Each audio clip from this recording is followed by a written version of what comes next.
Hello and welcome back to DEC Off the Rails with Darren Deepak. This morning we have our very, very special guest. This morning it is our very own Pope here in DEC. It is Dougie McCormack. Welcome, Dougie. Thanks, Dars. I haven't been called a Pope before, but I've been called many other things. What is the worst thing you remember ever being called, friend? That is unrepeatable on this podcast. Okay, what is the most PG thing that you remember negatively ever being called? Oh, I don't know. Loud, small, a lot of things to do with my height, I suppose, yeah. Small fry and things like that, Mine was, I was hanging around with a group of friends that I shouldn't have been hanging around with in an area that I shouldn't have been. Mm-hmm. So my mother came to get me and she grabbed me and she hit me in the back of the head and called me a waste of space, but shouted it in front of everybody. So I became known as waste of space. Did you really? Yeah. I've always said your mother was a very wise woman. She was a very wise woman, yeah. She is a very wise woman indeed, yeah. I've never been called anything other than perfect. Get out of that. No, it's true. Get out of it. Well, you see, I think maybe Deepak that shows its own set of problems, Does that make you resilient for life, do you think? Yeah. I mean, I've survived this far. Yeah. I'm doing pretty well. I think an smack in the back of the head every once in a while, maybe more metaphorical than physical, can help us a lot, A metaphorical slap? Yeah. Well, I got a physical one. I've got a lot of put-downs over the years. Have you? Yeah. I remember the put-down that comes to mind most recently was there was a service we were at and I was preaching at it and afterwards this lady came up and she was effusive in her praise. She came up and she was saying, "Oh, you're wonderful and you're marvelous and everything." And of course I was lapping this up saying, yeah. And Liz was standing beside me and my wife. And this lady said to me, she said, "It brings me back to the 1960s when I saw Billy Graham preaching, And she said, that's really who you remind me of, Billy Graham, So I just said, "No, thanks very much," or whatever. And we were heading out to the car afterwards, and Liz turned around to me and says, "Well, it really was a great service, but you're no Billy Graham." Oh, what? Yeah. I feel like I'd enjoy the story more if I knew who Billy Graham was. Deepak, come on. This is very disappointing. He is the Pope of Christianity. You don't know who Billy Graham is? You really don't know who Billy Graham is? You've never heard of Billy Graham? No. Okay. He's one of the greatest evangelists of the 20th. Yeah, he was 24th century. Yeah, he was an evangelical preacher of the 20th century. And he went around doing these huge crusades and outdoor events where there would be hundreds of thousands at them, and many people would come to faith. He'd do an altar call at the end, and people would come forward and so on. It's like a Joel Osteen kind of guy. No, Deepak, no. We would like to make a disclaimer on this show that Billy Graham is not being equated to Joel Osteen. Joel Osteen... Okay, well, let's not be scurrilous about it. No, we're not. But he was an amazing man of God, really, and he was kind of pretty much leader of the evangelical church. For a couple of decades, and he would have been one of the characters that would have been you pretty much universally admired within evangelicalism. Okay. But I think he was admired even outside of evangelicalism. I think he was admired as he was just a really good, humble man. Yeah, he was a real hero in America. Yeah. Where he was American and a real hero over there. He would have prayed at the inauguration of a number of presidents and so on. He was really held up there among people. The other thing is he got a bit political. Oh, did he? Yeah. So he was before my time. You're rolling back now, Dars, are you? No, I know who he is, and I would have a lot of your generation and a little bit above would have been not your generation, don't you love would have he would have had a large influence on it. You'd hear a lot of people saying they heard a Billy Graham talk or went to a Billy Graham gig and gave their life to Jesus from it. So yeah, he certainly had a huge impact on the church worldwide. Cool. Did he perform miracles? I don't think he set out to do that, no. Well, no, you'd have to say, he mightn't have performed miracles in terms of the way that some of the televangelists try and do it, or would have us believe. But when you see the number of people who came to faith at his meetings, you would have to say that they were miraculous, I would have said. Okay. Yeah. But no, I think the image that you have of a televangelist or like kind of a Joel Osteen-esque. Pulling like a bucket off a kid's head. Not at all. He just preached and shared the word faithfully. And cool. But anyway, so I think the whole point of this is Dougie's not like him. Yeah, okay. No, well, I was just getting a put down. You know what I mean? That was all. I didn't know where that story was going. I thought that the woman was going to be like, "Oh no, sorry, you weren't the preacher I was thinking about," or whatever. But the fact that you left on that high and your wife just deflated just it, knocked me off the shelf. Awful. Yeah. No, it's not really. You see, that's what wives are for. One of the things that they're for, you know, because sometimes people can really tell you, you know, that you're fantastic and you're this and you're that and the other, you know, and wives are really helpful to bring it back down to earth and go, when you're not really, you know, you're just you. And but the other side of that, of course, is that when people can be really mean to you and say terrible things to you, which sometimes people do, even unwittingly, wives can be great also for. Husbands, of course, as well, can be great for picking you back up and saying, don't listen to them, they don't know what they're talking about, or don't take that too seriously and all that sort of stuff. And, you know, so they kind of keep you on a more even keel. I remember listening to a sermon by my personal pope, Matt Chandler. But he was talking about the role that wives have, and husbands as well. But that because of the relationship being so close, so influential for the good and the bad. Yeah. That a wife's words or a husband's words can be so cutting or so uplifting. Yeah, so they can. Yeah. There's a lot of power in words. Yeah. Of those super close to you, like there is. Yeah, because you listen to them, and you know, I know that she will generally. Well, not generally, always pretty much say things for my good. So if she says it, it's worth listening to because I know that she doesn't necessarily have an ulterior motive or agenda, you know. Yeah, if I'm doing a talk, I know that Marilyn will always be super honest, but in a caring kind of way so I won't give it to her and she'll be like, oh no, this is great, and it's garbage. She'll be like super critical and be like, oh, I don't really understand that. So I find that really helpful. Yeah, it is. It's good to have people that you trust. Yeah. And that you trust their opinions, you know, because as I say, some people can be always a bit over the top praise-wise, and you get other people who are a bit over the top negative-wise. So you got to have a kind of a balanced listening ear. I remember the very first time I spoke here, so nervous, like really nervous, because it's a Bible teaching. I'm more nervous here than anywhere speaking, I think. Really? Yeah. But I got down and the first person who came up to me said, you're like your dad, messing up your notes and shuffling your notes. And that was their feedback for me for the talk, like, which is funny.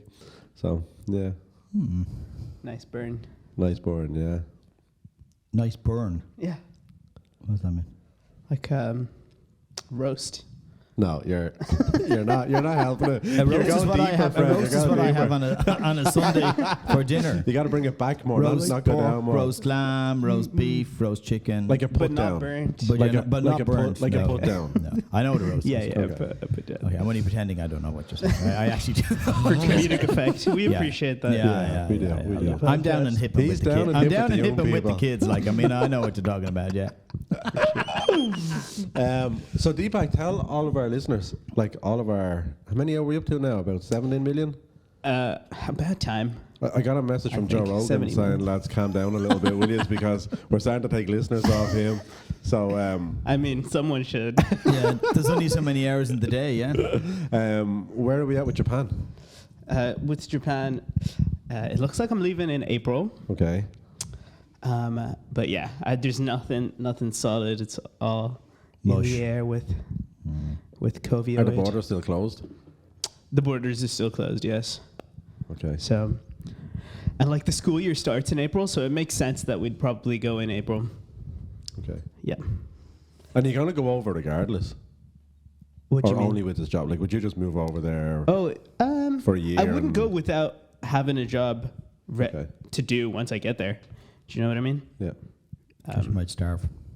Well, I mean, I'm sure you can pick up a job over there. Like, not the way the people go around Europe during the summer and stuff. I think it'll be more difficult because I don't speak Japanese. You know? Than just going. Are you learning it at present? A little bit. With Duolingo? A little bit. Duolingo? Not Duolingo. I'm doing a thing called Human Japanese. Okay. It's kind of like a textbook, but on the computer. So tell us something. It's hard. No. No, I'm learning like the alphabet. Okay. And there's 3 different kinds of alphabet. So it's super hard. Yeah, I don't know. I would have to go to an English-speaking place. I couldn't be dealing with a foreign language. I'm just not good with languages. Languages are not my forte. No, you've always struggled with the English, in fairness. Yeah, I'm not great at learning languages either. No. I learn a bit. I like speaking languages. We went to a restaurant in Paris once, Liz and I, and I'm good at doing accents. So I can do kind of an accent like a French man or whatever. So we went into this restaurant, and I'd heard that the French like you to speak a bit of French to them, rather than just assuming that they'll know English. Which I think is fair enough. Yeah. It's their country and so on. So I went into this restaurant and I started off great. I was like, "Bonsoir, monsieur," and he's, "Oh, bonsoir." But that was about all I knew. And after a minute or two of him, talking to me in rapid French, he saw my face and realised that I was lost. And so did you just do an accent then? I don't know. We had a conversation then about me not speaking French. Well, I do. Yeah. See, one of the things is I naturally do accents, and so sometimes if I'm speaking to people who have a particular accent, I often end up putting on that accent. I do as well. Not intentionally, right? No, I do as well. And so people can sometimes think that you're mocking them when I'm not. Yeah.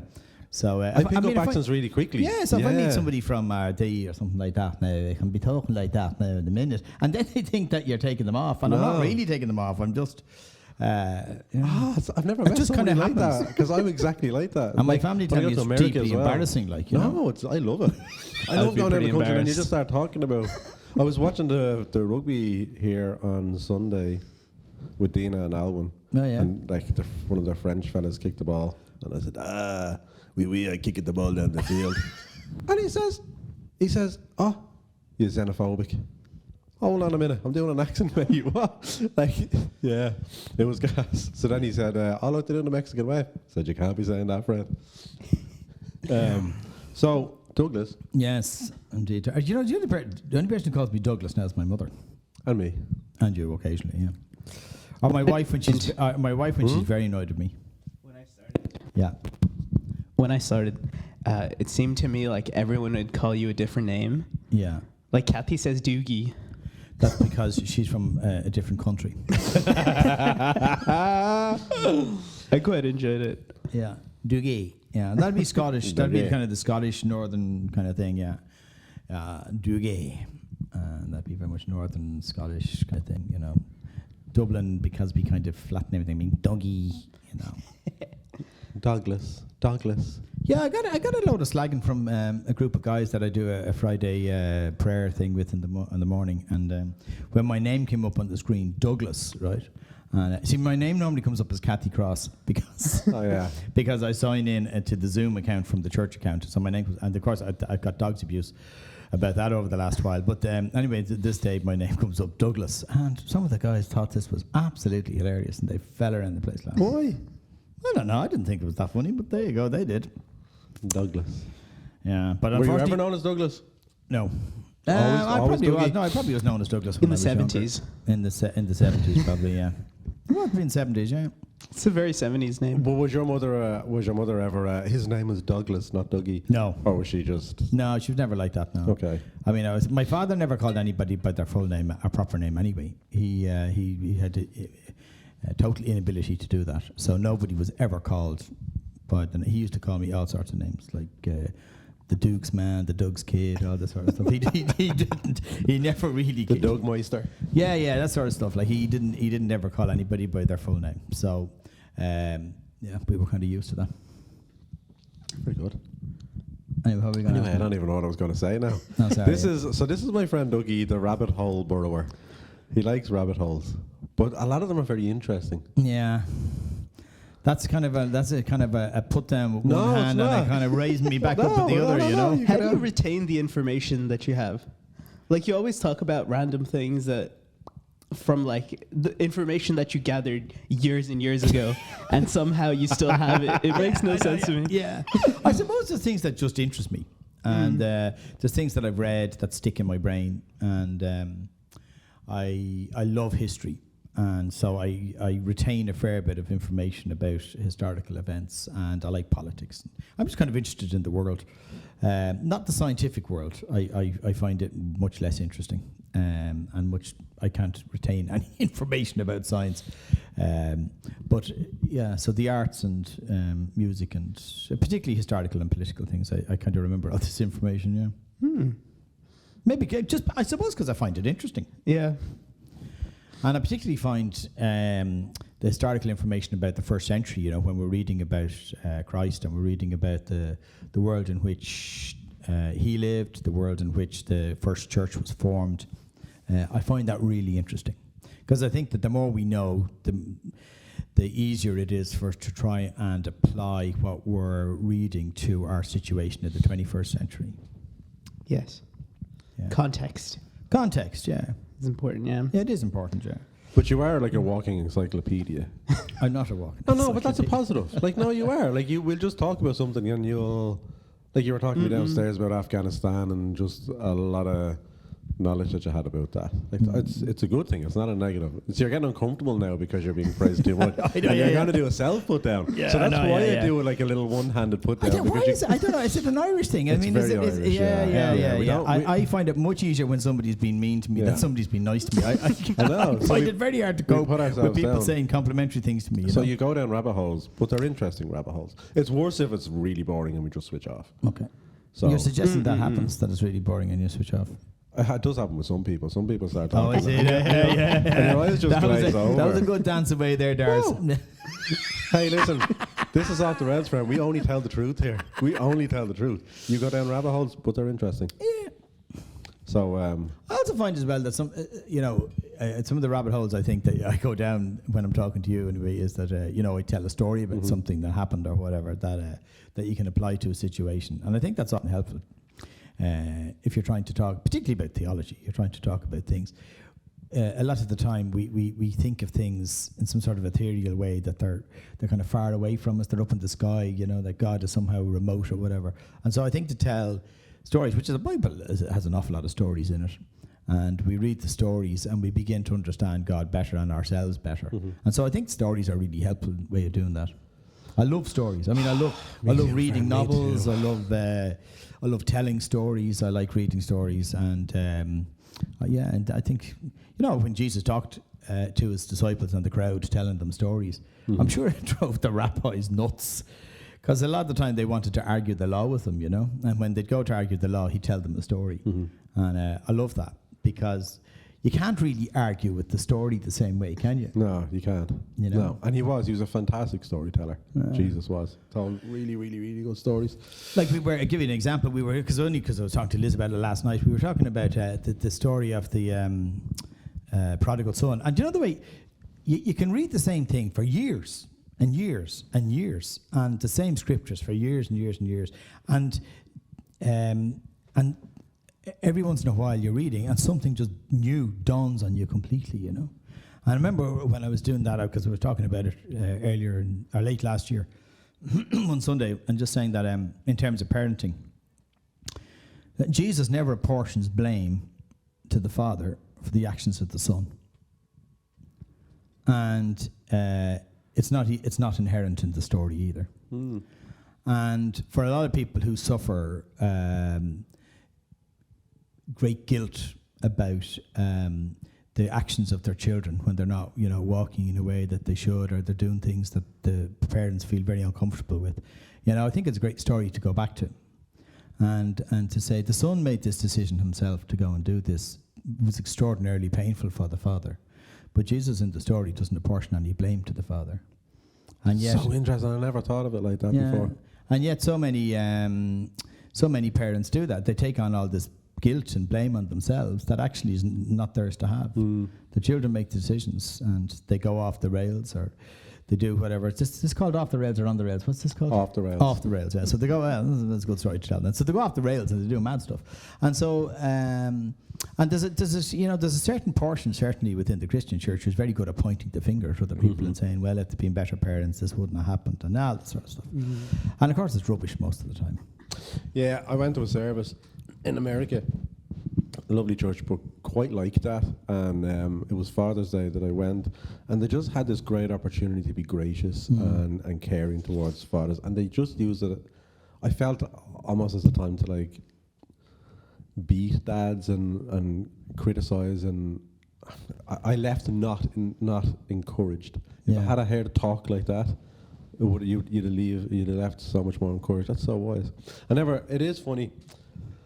I think it's also at the different stages of life we're at as well that we come back to the same story with more experience and read it in different ways. Yeah.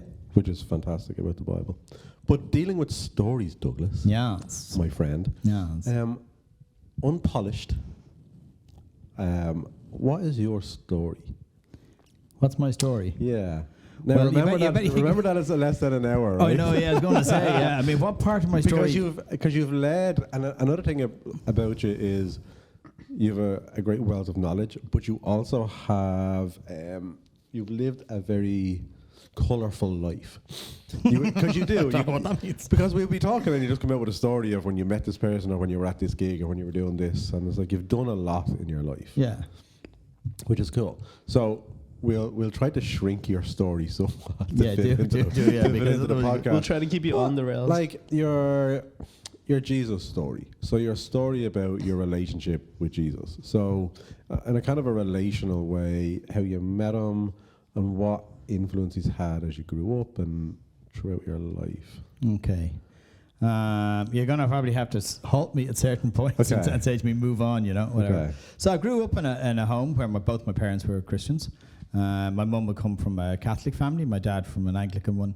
Both of them had come to faith in their early 20s or late teens. And so we went to a church in the city, and very conservative type of church, pretty typical of kind of evangelical churches of the day. And so I was brought up with great knowledge in the faith of the Bible and so on, and my parents would have tried to live that out in their lives. I'd say the good parts were that I learned a lot, and both my parents were very generous people. My dad had passed some years ago, my mum's still alive, and they lived their lives to serve other people, and so I learned that from an early age. And we always had extra people for Christmas dinner, and we had people every week in our house, a lot of hospitality, all that sort of thing.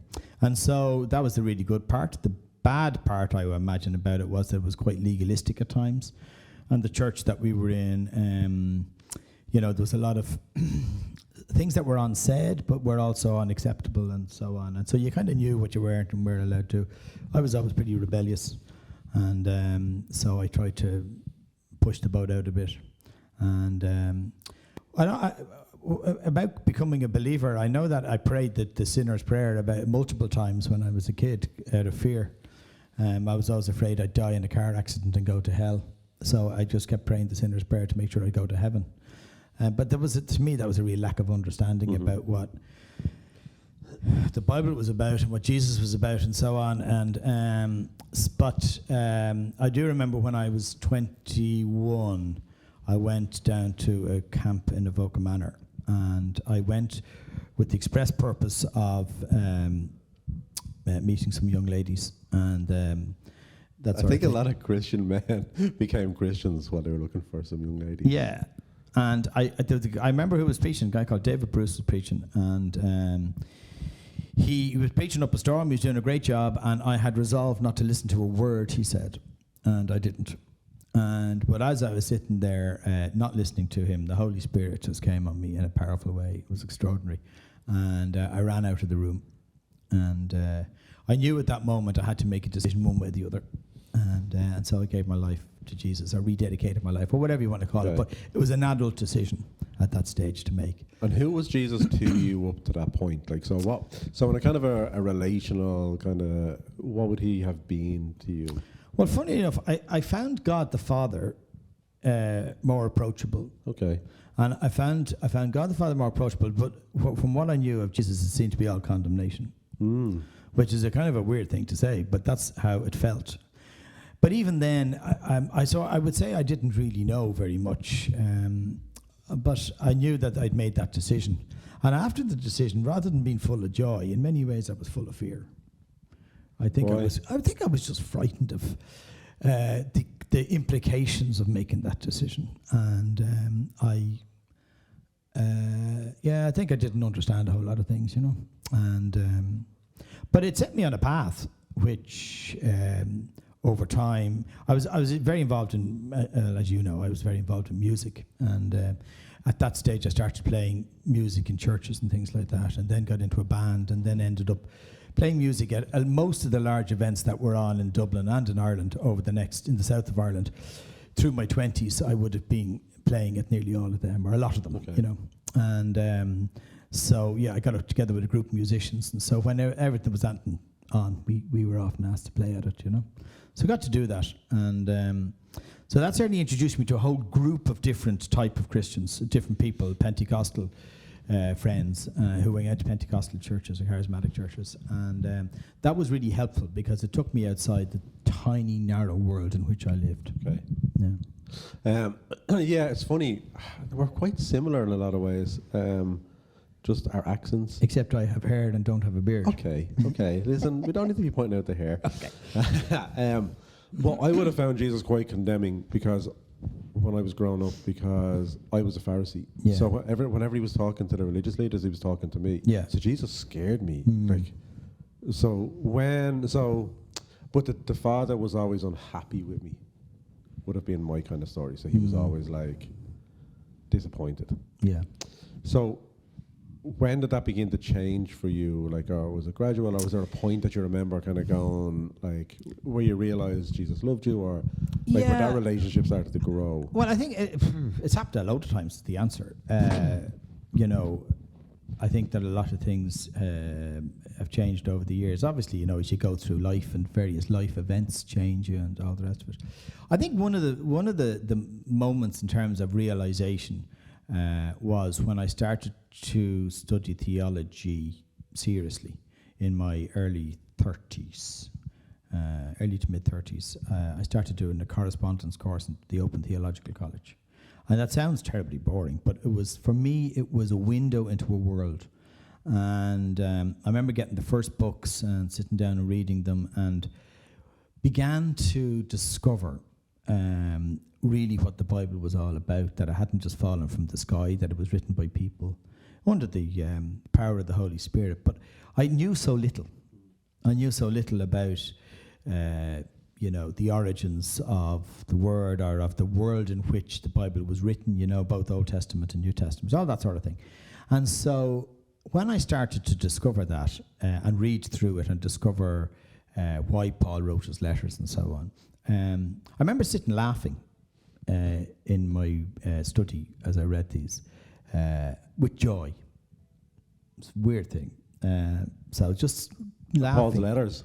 No, just but just laughing at some of the things I was reading, because I think I really discovered God certainly in a new way through that beginning of that study, and so I became pretty passionate about doing it after that. It brought me immense joy. That's really cool. Yeah. And that journey has continued, and will hopefully continue until the day I die. So for me, what I do at the moment is I love my job, because obviously you discover more and more about God. You discover more and more about his relationship with the world, with us, and about his love relationship and so on. And whenever, like most people, I have doubts at times, and I kind of wonder, Janie Mac, am I on the wrong track altogether, and you wonder about things. And then I look at the world, and I look at what Jesus talked about, and I looked about what the kingdom of God that he talked about and so on. And I realized that every time I look at that and think about it, that actually, even if only on an intellectual level, it completely makes sense to me. There's no other philosophy in the world that makes sense to me like the words of Jesus and the kingdom that he expressed, And so, as I say to you, forget about anything else. Just on a purely logical level, it makes complete sense to me. Okay. Yeah, and I think that's important. Yeah, no, it is. Yeah, certainly for apologetics, like it has to, and that I think should make us make us all passionate about how we live and how we express that to other people. And I think because you're a studier, the more you do study, the more you look into it, the more solid your faith becomes.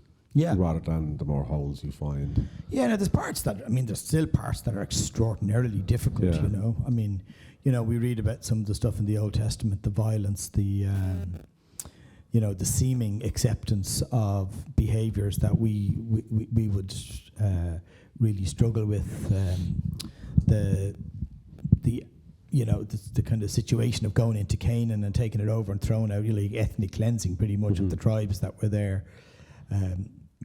Compare that with Jesus' reaction to violence and his teaching about not reacting violently and about loving enemies and all that sort of stuff. And so putting the two of those together can be quite difficult. Mm-hmm.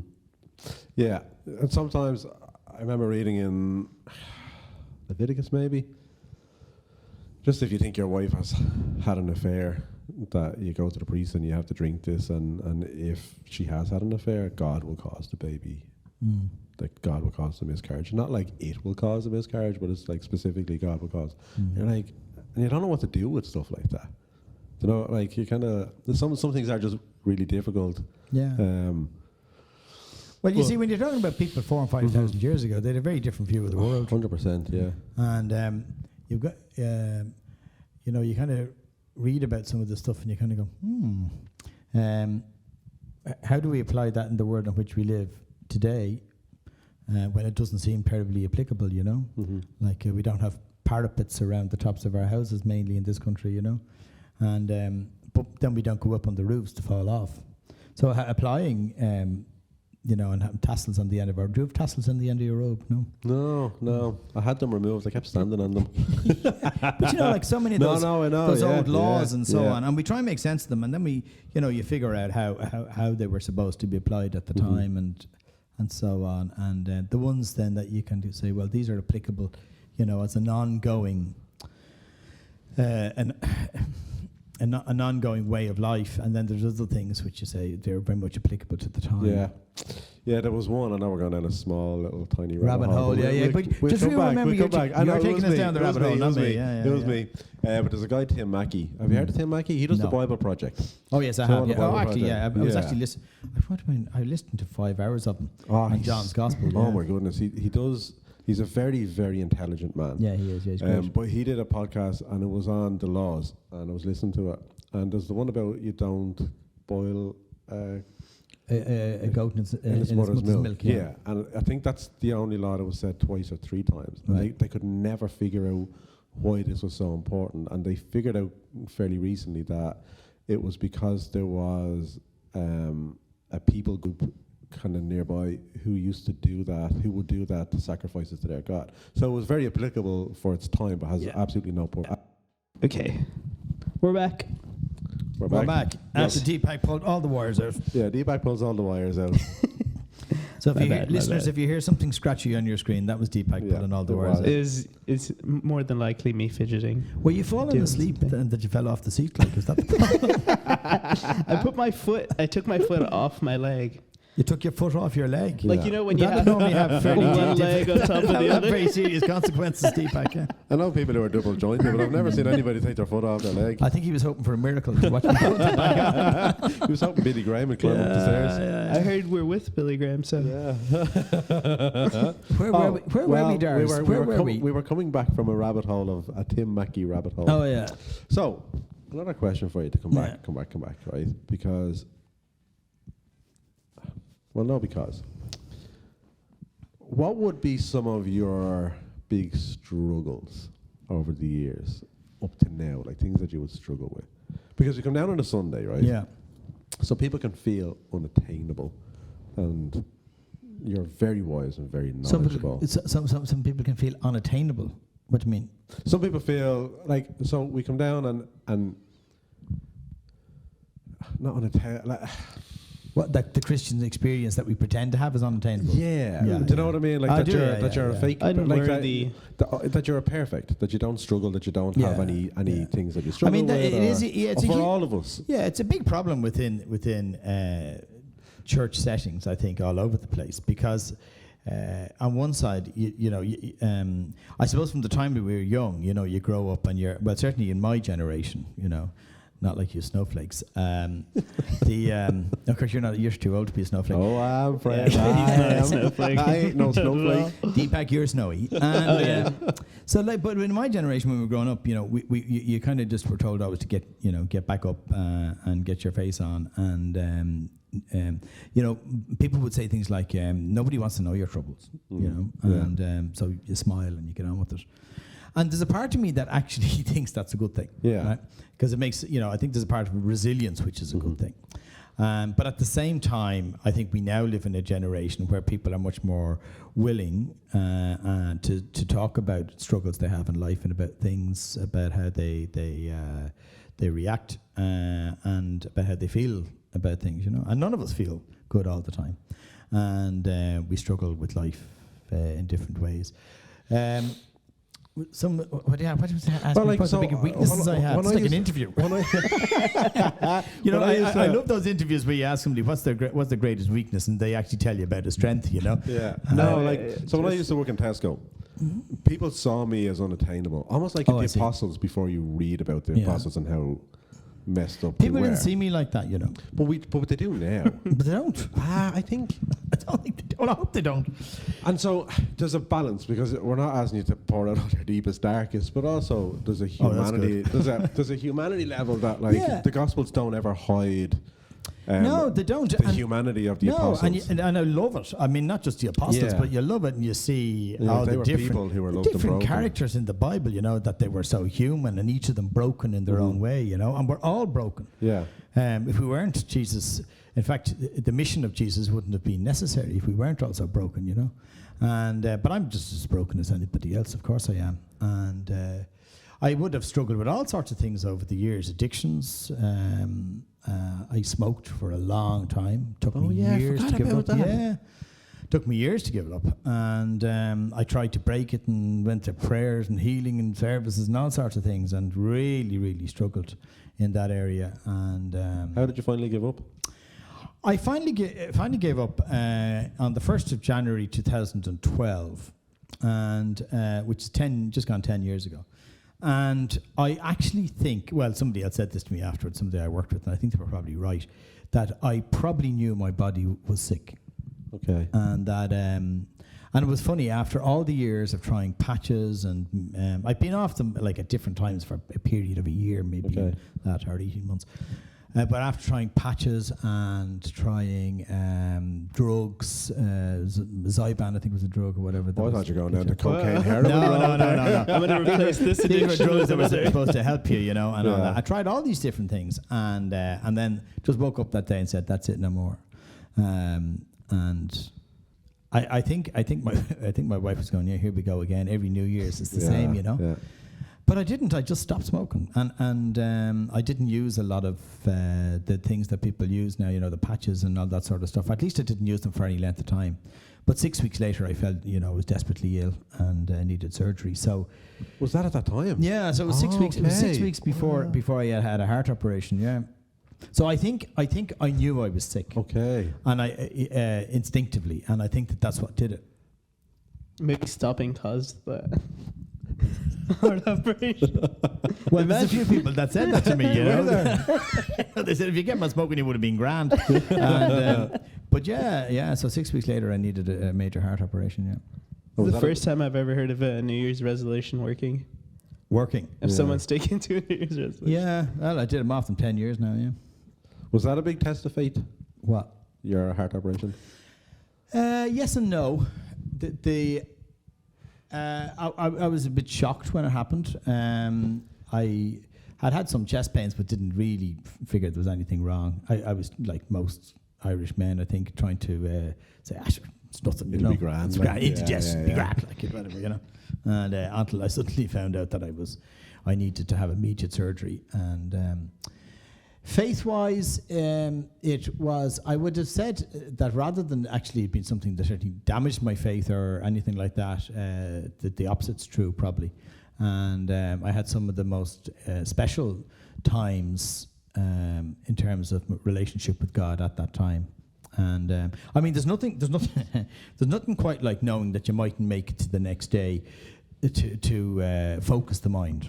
And so I remember lying in the hospital room in the bed and saying to myself, this is where the rubber hits the road. What do you really believe? You know, where are you really with this? You know, and God in His graciousness and mercy really came and met me where I was at. And so one night, two guys from the church came in to pray with me, and they weren't even supposed to be in the hospital at that hour, you know, but they came in and prayed with me, and we had this incredible time of prayer where it was kind of surreal, and so they were praying with me, and one of the guys, he had a prophecy for me, and he shared it with me at that time, and that was pretty incredible. And so he said he never had anything clearer in his life in terms of prophecy to share with somebody, and so he shared it with me the night before. I really want to know, is it that you're going to be the next Billy Graham?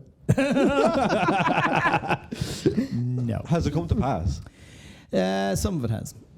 Interesting. You're not going to tell us, are you? No. Why? I don't know. I don't want to. Why tease us with it then? Oh, no. That's awful. That's horrible. Yeah, maybe another time I'll tell you something. Okay. Save it for part two. Yeah, you got to save But it. he said to me, "You're definitely going to survive this." You know, he said, "I've no doubt in my mind you're going to survive this, and that God's going to use you in a very particular way." And so that was very special at the time. That's really nice. Yeah, and it was a pretty. I mean, it was. I don't want to, you know. And afterwards, I remember the doctor talking to me some months afterwards, the cardiologist, and he said to me, "How's the depression going?" And I said, "I don't have any depression." And he said, "That's unusual. It kind of goes with it, you know." And I said, "Oh," I said, "Well, I always just felt rescued, you know. I felt like God reached down and just rescued me." And he said, "That's an interesting attitude, you know." And I said, "Well, just you know, I'm not saying that because I'm any holier than anybody. Yeah. That's just the way it worked for me." And but it was also extraordinarily difficult on the family and all that. And I don't wish to over spiritualize it and take away the fact that it was very, very difficult and very painful for them. And it was a long recovery for me as well. It took a lot longer to recover than a lot of people. You know, some people they go out and they're going again and they're thing. But my body was in pretty bad shape actually, and so it took me pretty much a year to kind of recover from it. And you in good shape now? Fantastic. Are you? No, I'm not. But no, as in like in terms of like your heart and stuff. Well, I don't know. I mean, it's okay in that I don't have any. You know, I have to try and be careful and be good, you know. But you know yourself, being good is very hard. Listen, we're getting new bodies in heaven.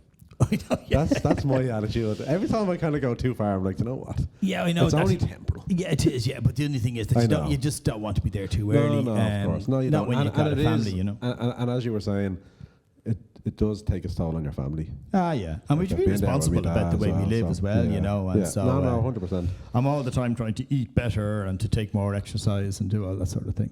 Because you walk a lot with your dog, don't you? I walk a lot with the dog. You love that dog. You never wanted a dog, but you love that dog. That is absolutely true. You treat that dog like a child. Yeah, I love the dog. I've been in your house with the dog where you let him up at the table, like gave me heart palpitation. Don't you be telling all my stories? Yeah. Darren's a dog hater, so no, I love any dogs, kind of dog liking coming from him is just regular behavior. I like dogs. I've had dogs my whole life. I have to be honest. Well, I had a dog when we were kids. Now, when I was a kid, we had a dog. But I went to. I'm sure you know many of the listeners will have heard me tell this story, which is true. But I went to a conference in London some years ago, and there was a guy speaking at it who was a psychologist from Harvard University, I think he was from. And I went and listened to him, and I was terribly disappointed. I was waiting for this kind of very high-level lecture where this guy was going to talk, and he kind of told stories, but he wasn't that interesting, and he told them in a kind of a monotone. And I thought I'd never get out of here. I was sitting with Ross, you know. Now, Ross was kind of interested, but even as a psychology student, he wasn't that interested in this guy. Anyway, he finished. But when he was finishing up... You didn't say his name, did you? No, I'm not going to say his name. Good. But there was hundreds and hundreds of people there, maybe a couple of thousand people there even. But at the end of the interview, at the end of the lecture he was giving, at the talk he was giving, he said, well, the one thing I can say to you all, he said, and this is proven, he said, is get a dog. I thought, what a strange thing to say. And he said, yeah. He said, it's, you know, as a psychologist, I'm telling you, if you don't have a dog, get one. that was the end of his lecture, and off he went. And I thought to myself afterwards, kind of a strange man.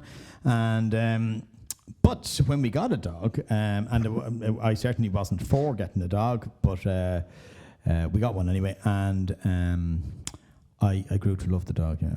No, within minutes. I know people can't see me, but I'm actually on the edge of my seat, right? Because we're talking about dogs, and he goes to a conference in England, and I'm like, how is this going to? I see what you mean. And I'm sitting up, and I'm like, how is this dog? Where's this thing? going with the dog? Yeah. But it brings Get it back, and it's dog. fantastic, and I'm sitting on the edge of my seat. So I love this dog. So you love the dog? Yeah, and he's good for me. He's very good for me because he forces me to walk for an hour every day.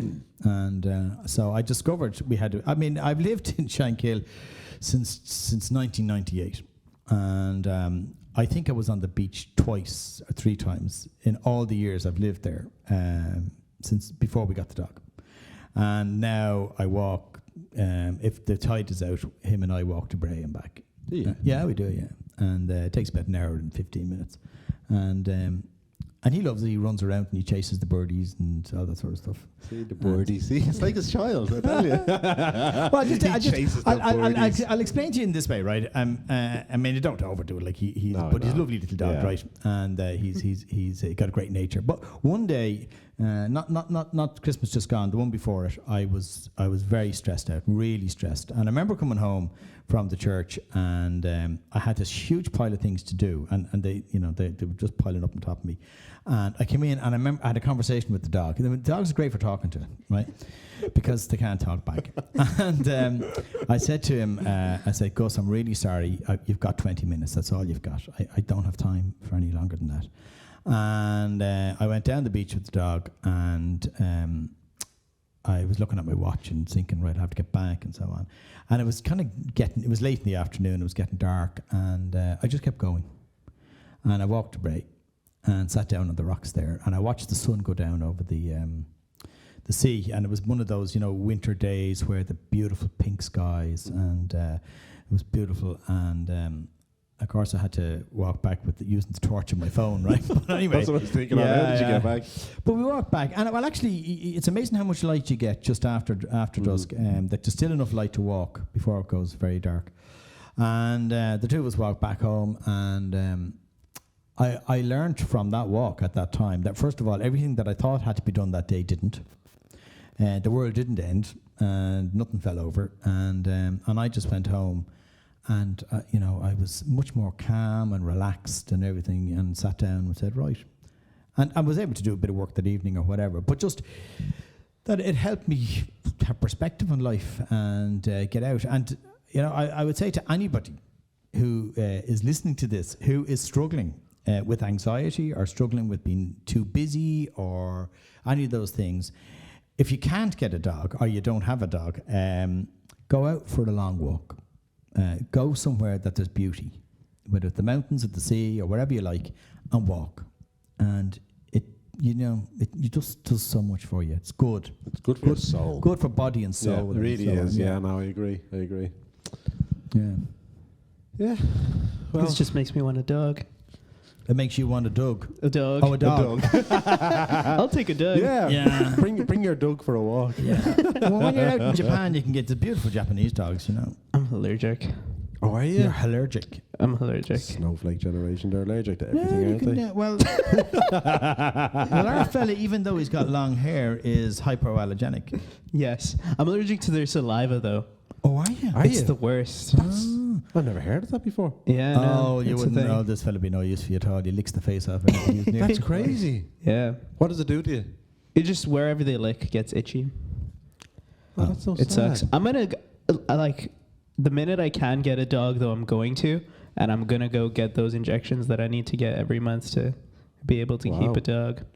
Ah, that sounds very serious. Yeah. Would the same work with a cat or something? Yeah. I am allergic to cats too. Yeah, me too. I'm like, Cats are my not heart is great. allergic to cats. I'm okay with I hate them. not having a cat. Yeah.